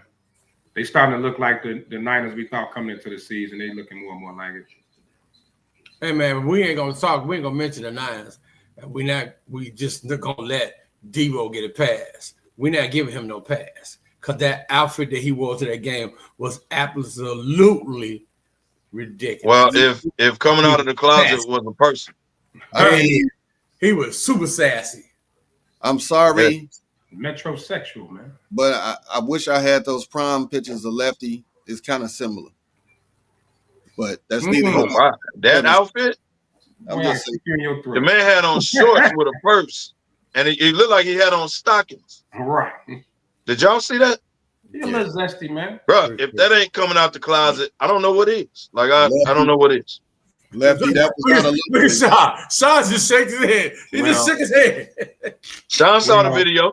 Well, maybe that's why he slapped that long snapper because he said something about his outfit. And he had all the accessories to go with it. And the man had a purse. He slapped him. This is couture. This is couture. No, when he slapped him, I swear to God, he had on stock. He slapped him. Hated it. You gonna get us canceled. You gonna get us canceled. Kev, you going with the Niners as well? I'm going with the Niners, man, because they only going now. Arizona is playing good, right? We still got a couple games to go. They only getting one out that division. The Niners can't afford to lose games. They got to win the division. It's the only way to get in the playoffs. Yeah. They're not that division ain't gonna get no wild card. Whoever win it. Arizona's rolling right now. Okay. They rolling, so the Niners can't afford to lose. So I got the Niners. Okay, now another good game that I picked out was Bengals and Chargers. That's gonna be a hellified game. I got the Jim Harbaughs. I didn't know that the Chargers had like the top defense in the NFL. I didn't know that. They've been talking about it all week. So them going up against that Bengals offense, it's hard to take Cincinnati with that defense, dog. It's just because defense won't let you down. Cincinnati defense couldn't stop Olive Harvey right now. I don't know. They horrible. They horrible. Yeah, but that offense in November is cooking. Yeah, but that Chargers defense is the real deal. So that's why I put this as one of the Chargers defense games. Right? This is one of the top games. And it's at the Chargers. I got the Chargers. Defense. Yeah. Pat, who you rolling with? I got the Chargers. Left. I'm going with the Chargers. How about gonna run it down Cincinnati throat? Well, I'm going with old Joe Cool. I knew he was going with Joe Cool. Well, we knew that. Plus, they got the same haircut he had. That's nothing new. In Ben's junior year, he had that same haircut Joe Cool got now. So it's wow. It's kind of a fan. Wow. Man fan. a man fan. Lefty, I give you that. That was a good one. Yeah. But the biggest game on the docket this weekend, Chiefs, Bills. Kevin Lauder, a.k.a. J. Harvey going with. It's my man, so I roll with that. I actually, in my confidence pool, I picked Buffalo and I gave him 1 point. At the time I did it, I didn't realize Buffalo receivers were out. I thought one of them was back. I might change it. I think one of them back. Let me check. Cooper back, but the other two cats is out. Yeah, Cooper back. Amari Cooper back. Them other two are out. I didn't realize that when I picked them. Because I'm like, if the Chiefs going to lose, I had them winning last week. Now they're going to Buffalo. Buffalo technically got to win this game just to get over the hump. So I picked him. But like I said, I didn't know he was missing receivers when I did it. Oh, yeah. Keon Coleman and Shakir both out. Kincaid is out too. Yeah. That's his man. Who you got, Pat? It's hard. You know what, man? I want to roll Buffalo. But, man, it's hard to go against that light-skinned brother. It's hard. And you know what? They always pull out a win. Defense is winning for them. Yeah. Big time. Yeah. They always pull out a win. That defense is winning. So this is gonna be a slug match. I'm going with the Chiefs until the Bills show me they can beat the Chiefs. I'm going Chiefs because Chiefs seem to always have their number to me. Well, that's more to me. That's more like playoffs. The Chiefs can't. They do for a loss. They've been skating on thin ice all season with these wins. It's time. Like it's either a bad call or a blocked field goal or something. You want it to be time. That's all that is. No, it's time. I think this is the places in Buffalo. That would be me. I'm gonna take Buffalo. You want it to be time. I want it to be time. Like Lefty hated Tom Brady. I'm hating Kermit. Well, I hate on Tom Brady, not hate. Did you just call that man Kermit? Patrick Mahomes? You call him Kermit? That's what he sound like. He don't sound like Doc Rivers. No, the Chiefs can't keep winning. They should have lost last week. The Chiefs can't keep winning the way they winning. I'm gonna stick with my pick, man. Yeah, they do. They do for one. Yeah, I'm going with the Bills as well. Good place for question for you guys. Who had the biggest drop off this season between these two teams? And Stroud ain't Strouding like he did last year, so they kind of on the drop off. The Texans and then the Bucks. Bucks I thought would be a whole lot better than what they are right now because they got defense. Man, they've been Baker been slinging that ball around, and I thought they would be a whole lot better. So who would you say that kind of failed you this year out of these two teams? Pat? I would say if that's the case, we're gonna say out of these two teams, I'm gonna say Tampa Bay, and I'm not gonna say so much as fair because they did have some injuries too throughout this year. But I'm still gonna say Tampa Bay because they had more veterans. CJ Stroud, that was an anomaly, bro. CJ Stroud is really playing as a rookie now. You know what I'm saying? Mm-hmm. Last year he was a true rookie, but he lit it up. Nobody expected that from CJ Stroud. So now you have a little rookie hiccups and stuff like, and they're not looking good. I still have to go with Tampa Bay. Lefty. I'm gonna say Houston because I thought the expectations were too high. Like I know they ended strong, but they only won that division by one game last year. They had to beat Indy to get in last year. Everybody thought they was about to come in and was Super Bowl contender. I didn't see them that. So because of that, I don't think nobody really expects that out of Tampa Bay either way. And Tampa got a lot of injuries. I'm gonna put a lot of injuries gonna play a big part with Tampa. I think I'm gonna go with Houston though, man. Kevo? I'm gonna go with Houston because their offensive line then all of a sudden just collapsed. I told you he been in that grass a lot, man. Yeah. CJ Stroud is not getting protected. He was getting protected last year, which is why he had a big year. I didn't expect the same year, but I didn't expect them to drop off like this. Like they got a good record, but when they run in like the Baltimores, the Pittsburghs in the playoffs, they're gonna beat Houston.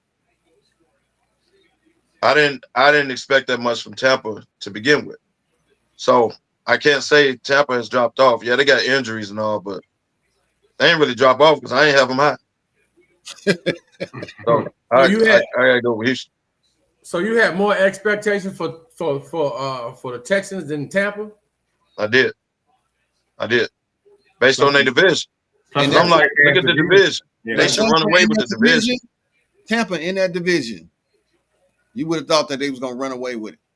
No, I thought Houston was gonna run away with their division. I didn't expect none from Indianapolis, Jacksonville, none of that. Well, like Tennessee. True. So I thought Houston was gonna run away. New Orleans shows you, at least for the first two games, Atlanta, like they have some competition in their division. And Atlanta got a lot better when they picked up Cousins, so that made their division better instantly when they picked up Kirk Cousins. Instantly. So, Lefty, who's your surprise team so far? Minnesota. Definitely Minnesota. Sam Darnold has been a disappointment his whole career, and for him to come out and do what he's doing, even though they're coming back down to earth now. They had a hot start. They seem to be, falling back in place a little bit. They barely, they won 12-7 last week over Jacksonville without Trevor Lawrence.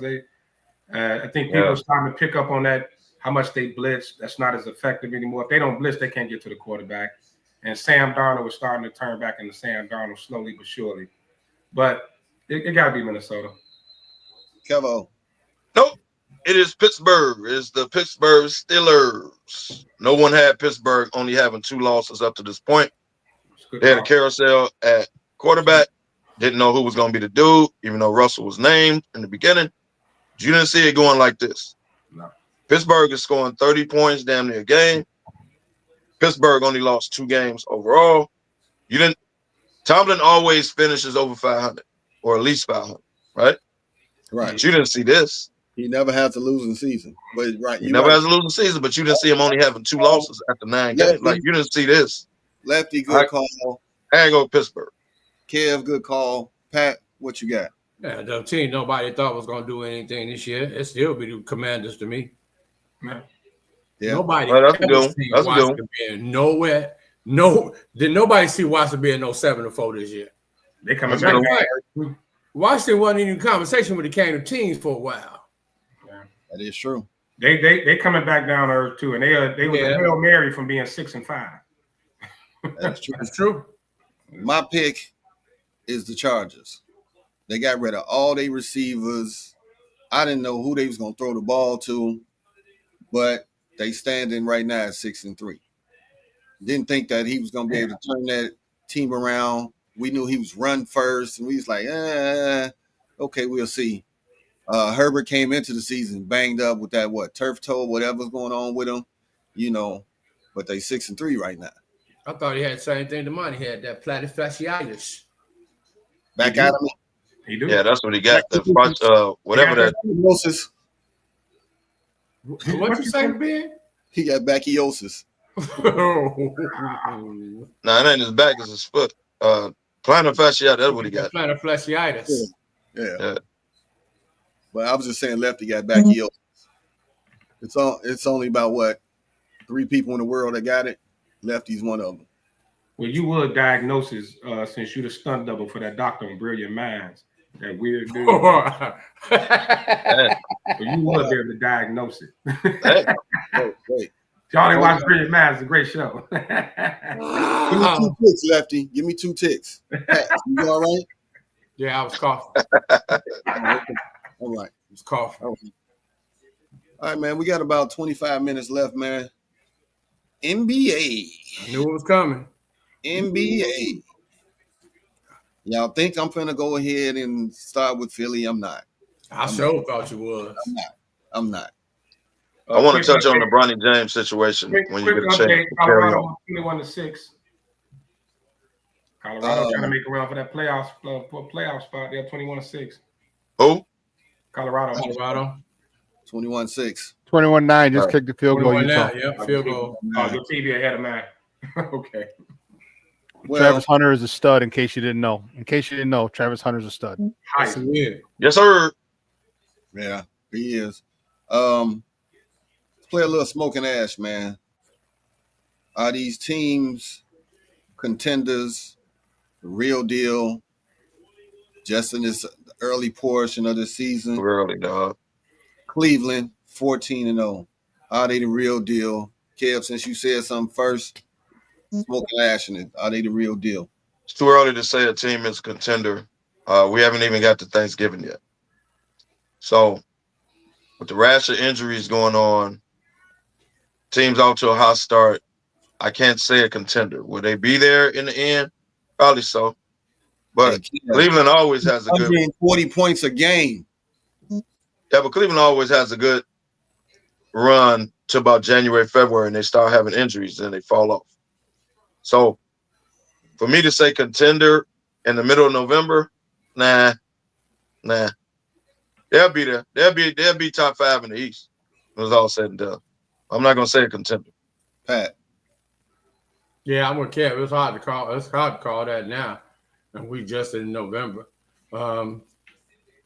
As we know, Cleveland stays up at the top of the Eastern Conference. So I don't see them falling no further than the 5th or 6th spot in the Eastern Conference. It's just hard. They definitely will be there. Just looking at them scoring 140 a game, man. It's just they balling. Don't get me wrong, they balling. Lefty. I'm gonna go the other way, man. Like as of like today, right now, I'm gonna say contender. I like Cleveland's team last year. A lot of talent, a lot of young talent. Yep. Health's gonna play a big part, especially the point guard. What's his name? Donovan Mitchell. Garland. If Garland can stay healthy, hey, Cleveland real deal, man. Well, actually, last year it wasn't Garland. It was Jared Allen they missed. But Garland missing time. And Mobley. Mobley got hurt like a couple of them always. It's every year, bro. That's why I said health. Bar health. Cleveland got a talented roster over there, man. Yeah. Roster over there. Now, I'm not going to call this team a contender, but the way this young talent is playing and how well they're being coached. OKC. No, the Rockets. Oh. The Rockets. Are you smoking with them? Can they keep this up? Can they maintain it and be a factor in the West? Pat? I'm gonna ask that right now. They got to show me much more. They don't get me wrong. They're exciting. I was watching them the other day. I'm like, oh, they got a nice little squad, but they got to show me more than what they showed so far. I just think they will coach. Lefty, what's your thoughts on it? I'm gonna ash it. I kind of put them on the level of Orlando. They young and up and coming. They definitely got a, next couple of years. I like kind of where OKC was about 3 years ago. Their stars starting to rise a bit, but for now, I gotta ash it for now. Kebo. I'm gonna ash it for now. Because if you look at the Western Conference, Dallas is 12th right now. Dallas ain't gonna stay 12th. So, yeah, they up and coming. They're young, got some talent. I think they need another vet to put them over the top. So I'll ask it for now. But they playing well, especially that center. They are well coached, man. Yeah, I got to say that. That's the start right there. And as Sean say, coaching matters, and they are well coached. And you hit it right on the head. That's Neil Long ex. They, yeah. Not Mr. Watch Your Girl. Yeah. Mr. The Boston Predator. Around me, true player for real. Hold on. Wait a minute. Did you get his name a serial killer name, man? The Boston Predator? The Boston Predator. Wow. It was only one person, Ken. No, it's more than one. That we know of, right? Right. So if he's a Boston Predator, he probably going crazy in Houston. Hey, Lefty. Mr. Watch Your Wife. Hey, Lefty, I'm gonna put this one in Law and Order. If you put his name, go in VICAP and see the similarities, he got a bunch of similarities around the nation. Those are facts. Those are facts. Right. That's a Law and Order. VICAP. If you watch Law and Order, you know what I mean. Put them situations in there, and the map just start popping all over. Yeah, but he coaching them, man, and I like that rookie from Kentucky, Shepherd down there, Van Fleet. Like they got some talent. They got Brooks is just a hothead, But they gonna have that one, like OKC got Chet Holmgren, so they that one more draft pick away, like one more good draft. Need a bet. Yeah, they good. I like them. All right, and I got to throw them out there because I'm surprised at this. Golden State, Lefty, you smoking or ashing with Golden State because they are surprised to me. Man, as long as you got that dude Steph, you better smoke the hell out of it. As long as Steph there, and look like Wiggins finally getting over his his little situation. It's like he getting back to it. Draymond looks a little more focused this year so far. Let's just say so far. Still early, baby. Still early. Yeah, it's early. But Draymond, he don't. I don't. The last couple of times I watched them, all those antics. I don't see him doing it as much. So he seems a little more focused. So he already slapped somebody. So. But he good for 2 or 3 of those a year. But Draymond gonna give you a little Draymond. He gonna beat Draymond now. Right. Hey, it's just how it's for me. It's just how nonchalantly Kev said, "Well, he already slapped somebody at that." Hey, Pat, as long as they give me material, I'm gonna bring it up. Right, Draymond gonna give you Draymond. But watch him on the court, man. Like he looked like he's back focused defensively. Like the silly kicking people in the chest and all that, throwing people down. Like he had a chance to foul somebody against Dallas, and I was shocked he didn't take it. The chance to really nail him. Like Draymond looked a little more like he, somebody to talk to. Is he maturing? Them right now. No, not he maturing. No, he on Ritalin. He on Ritalin. Oh, he's on meds. I got you. They changed his prescription. Yeah. Kev, I'll smoke them right now because they balling. Buddy Hield is fitting in. Everybody out there can shoot. But in the end, I always say, dog, either they got to make a trade to get a big man because in the end, they're gonna get killed on the boards, dog. Yeah. In the end. But they bought right now, I'll smoke to Golden State. Right now. I think Golden State got a trade coming up. I really do. They upped his dosage, what you're saying? Yeah. They took him off the regular. They took him off the regular Vicodin and put him on a high dosage of Vicodin. He got a hot shot before the game. I think Golden State got a trade brewing, dog. Mark my words. I think they up to something. I heard.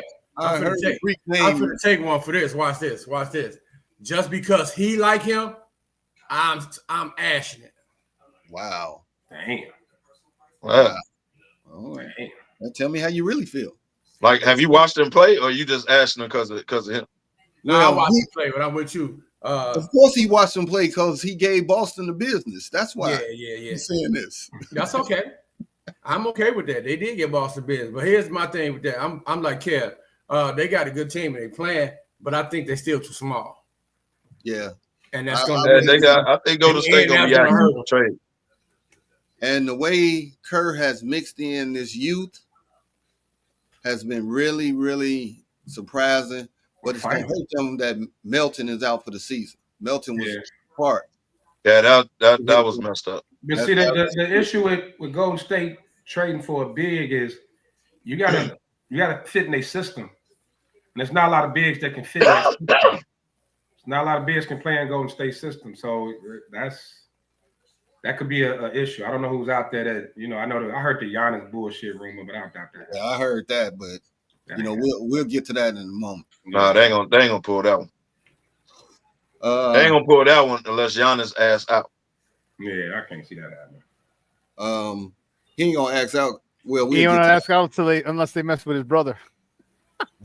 If they touch Thanos, he gone. So can these teams rebound, Smoke or Ash?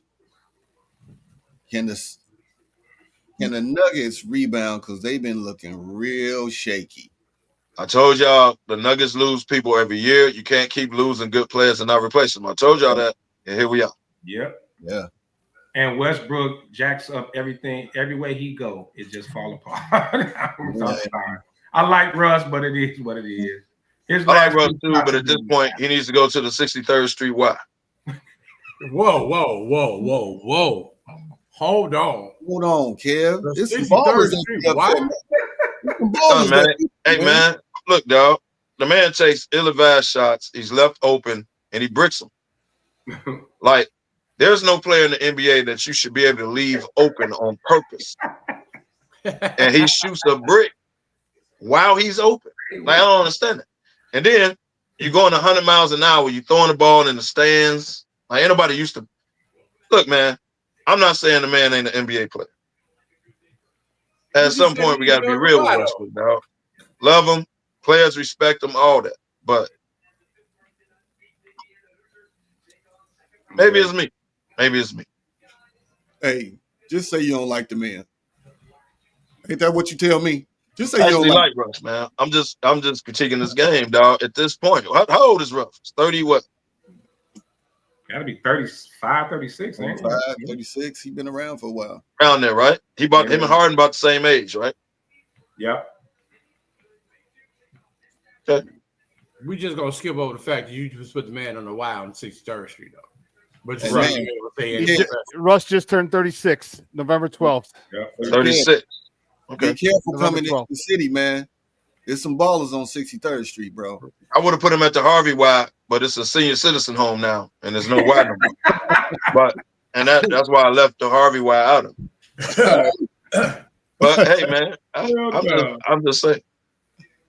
All right, can the T-Wolves recover? Because they are looking so inconsistent, man. Losing Big Cat has really done something to them, man. Pat. Hey, I think they still got time. They got to figure it out. But Cat leaving, man, that was a big loss for him. They like they replaced him with somebody who was comparable. Y'all ready for this? I think they keep it moving. I think the trade deadline, Julius Randle is still on his way out. You think Randle gone? I don't think he stays there. He can put up numbers, but him and so odd.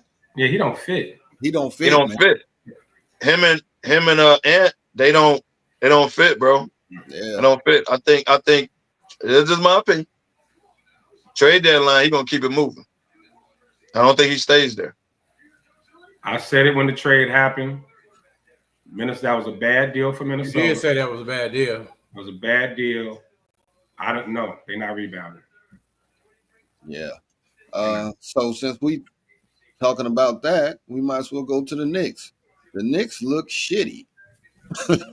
with Carl. He's so out of place. He's putting up numbers though. Like he's putting up numbers, but you can tell that cohesion and that chemistry they had, that chemistry they had ain't at least not yet. But I think the Knicks are rebound. They got a few new pieces. You know, it's gonna take a little time for it to kind of gel. You know, not only Cat, dude from Brooklyn. You know, the whole UConn connection. Regis. So I give it a little time, or it could be, you know what, the norm. Tibbs teams wear down. You sound real optimistic, like that doctor told you your back gonna take some time. Wow. Damn. Wow. We was just cool for about 20 minutes. Okay. Wow. I see how it go. But no, man. They went from the Villanova cohesion to putting Towns in there and trying to fit him in and giving him a shots. And he's taking his shots. But there's no Brunson save us now. You know what I mean? Like there's no that cohesion they had. It ain't there, dog. Now maybe they got to. I'm not saying the Knicks ain't gonna do nothing because they got too much talent not to. I'm gonna say they're not gonna do nothing. They're trying to fit Towns in, letting them get a shine, but it's taken away from what they had last year. Okay. That's just my opinion. Next up, the Grizzlies. They just give them time, man. They still injured. Bane is injured now. Like give him time, bro. It's like they tagging like, okay, it's your turn to be injured. But Miranda's out now. Like they biggest thing is injury, man. Biggest thing is injury. When he first came back, he was staying off the floor. And then those last couple of games, he was on the floor. Now he's injured.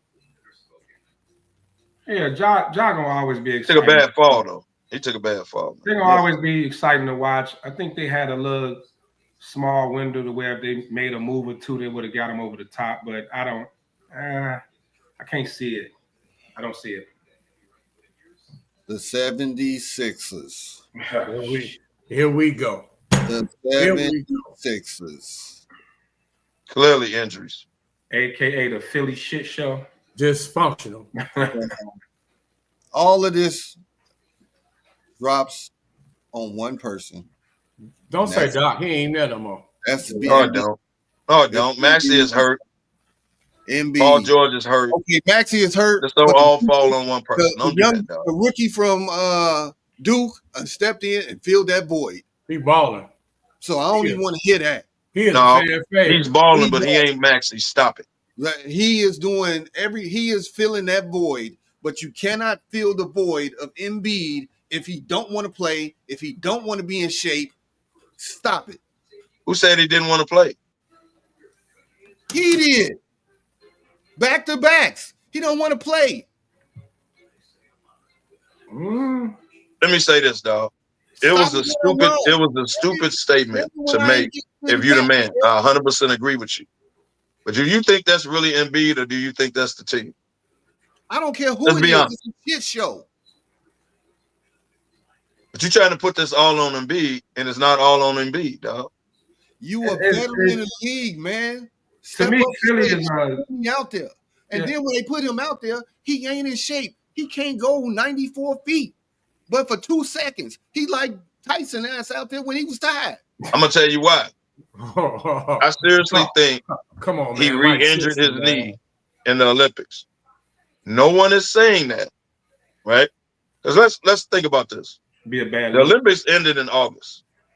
Yeah. Training camp started in September. And even if you were going to give him a little time off, let him rest a little bit, because he was hurt in the playoffs, there's no way that October, November roll around and you look like that. He can't run. He can't move. So that means you got hurt in the Olympics. But the team is not coming out saying that. Okay, Kev. The reason why the team is not coming out saying that because they should have stopped him from playing the same way the Clippers did. Let me put it like this. But they let him play anyway. He went out there and got hurt.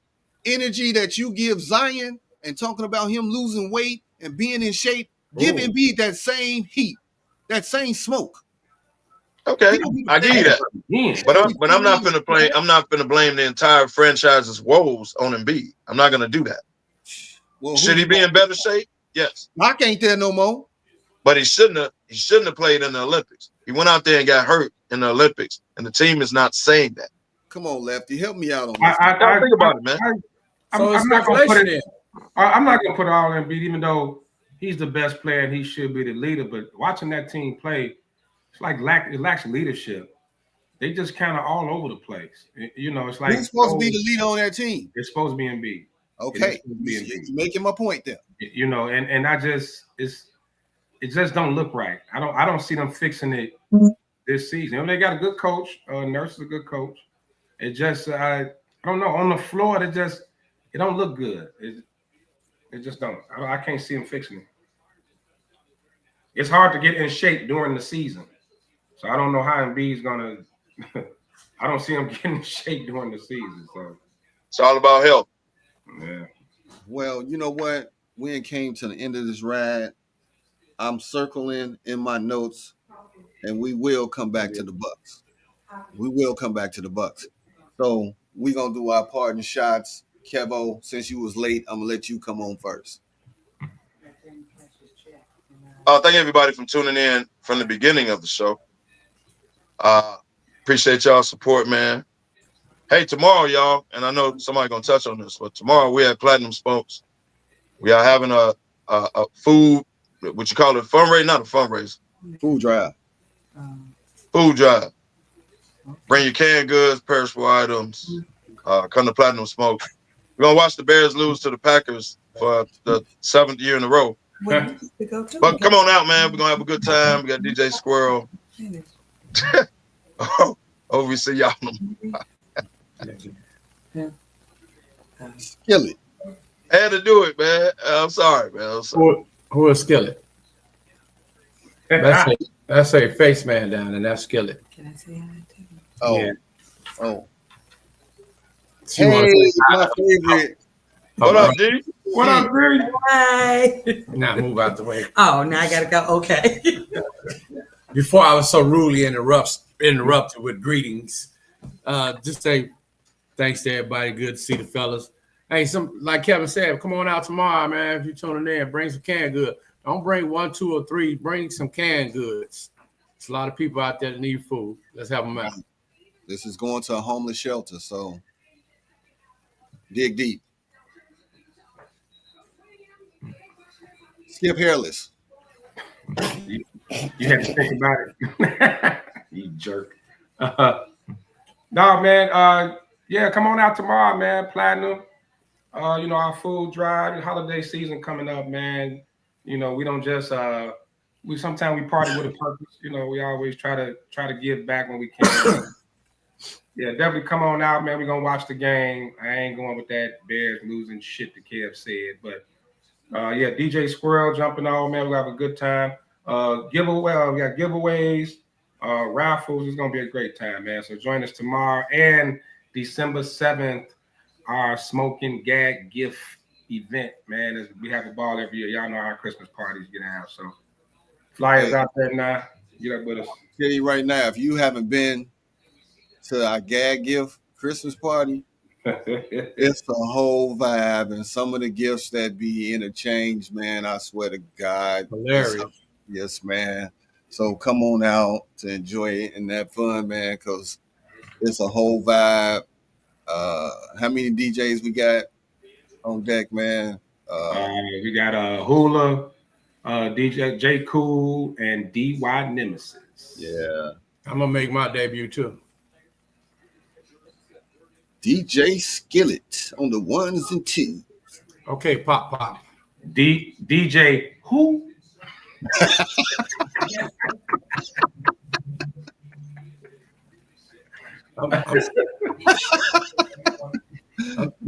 That just came out of left field. I'm sick of his already. Who controlling the graphics? Y'all get on my nerves. All right, man. Did Ben freeze? Yeah, he froze. Yeah, it looks like Comcast went out.